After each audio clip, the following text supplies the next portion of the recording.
ને જમીન બી થોડી મોટી છે, જોઈ લો. ઠીક પડ્યો છે, પાણી આગળથી આવ્યું છે. દાદા બકરા ચરાઈને આવી ગયા છે, જોઈ લો. બકરી ગણી લેજો ફટાફટ. તો હેલો ગાઈઝ, આપણા નવા બ્લોગમાં તમારું સ્વાગત છે. તો આપણે નીકળી ગયા છે આ ખેતર સાઈડ. તો આજ છે આપણી સાથે આપણી સાયકલ છે, તો સાયકલ લઈને આપણે જઈએ છીએ ખેતર બાજુ. બધું નજારો તમને બતાવીશ, તો બ્લોગની અંદર બની રહેજો મિત્રો, મજા આવશે.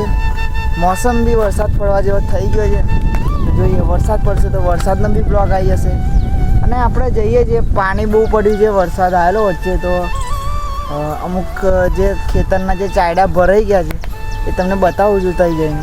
તો બ્લોગની અંદર બની રહેજો, જોઈએ તો ચલાવવામાં શું છે અને બધું. પાણી ભરીને આવી ગયું છે ખેતર, તો હાલત એની જોઈએ. તો નીકળી ગયા છે આપણે આપણી સાયકલ લઈને. સામે આવે છે એક ગાડી આવે છે મિત્રો, તો આપણે થોડી સાઈડમાં લઈ લઈશું અને આ સાઈડનો નજારો જોઈ શકો છો. આમાં ગાડી આવે છે એટલે આપણે સાઈડમાં થોડી લઈ લઈશું અને પછી આપણે આગળ જઈને તમને બતાવું છું. ભરાઈ ગયું છે, જોઈ લો. તો મિત્રો આપણે આવ્યા જોવા માટે કે વરસાદ પડ્યો છે, પાણી આગળથી આવ્યું છે. તો જોઈએ કોઈનું ચાર્યું ભરાયું છે કે નહીં. તો જોયું તો એક માણસ છે, ખેડૂત છે, એનું આખું મોટું ચાયડું ભરાઈ ગયું છે. જો તમને બતાવી દઉં, જોઈ શકો છો મિત્રો, આ ચાયડું એકદમ ફૂલ થઈ ગયું છે. જે ખેડૂતને જમીન બી થોડી મોટી છે, જોઈ લો, ઠીક આગળ સુધી. તો ભાઈ આ ભાઈનું ભરાઈ ગયું છે ફૂલ. તો હવે આ પાણી ઉકાશે ત્યારે પેલું કહેવાય, તો પાણી થોડું ઓછું થશે ત્યારે ટ્રેક્ટર મારશે અને જેમ રોપવાનું છે તમાકુ કે રોંગેર રોપશે મિત્રો. તો આ સાઈડથી વધારે પાણી આવવાના કારણે અહીંયા બી ભરાઈ ગયું છે, જોયું. આ સાઈડ બી ભરાઈ ગયું છે, ફૂલ ઊંડું થઈ ગયું છે. તો બધી હાલત મિત્રો પાણીવાળી થઈ ગઈ છે. તો આપણે બી પાણીમાંથી જવું પડશે અહીં રહીને. આ છે આપણી સાયકલ મેલી છે અને આ સાઈડ જુઓ તો પેલા કાકી ભેંસો ચરાવે છે અને આ સાઈડથી ભેંસો ચરાવે છે મિત્રો. વાતાવરણ એકદમ થઈ ગયું છે, વાદળવાળું થઈ ગયું છે, જોઈ લો. ઠંડો મોસમ થઈ ગયો છે એકદમ.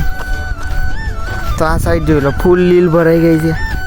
આ બધું પાણી જ છે પણ લીલ ભરાઈ ગઈ છે ફૂલ, એટલા માટે કંઈ દેખાઈ નહીં રહ્યું તમને. બધું લીલું જ દેખાઈ રહ્યું છે.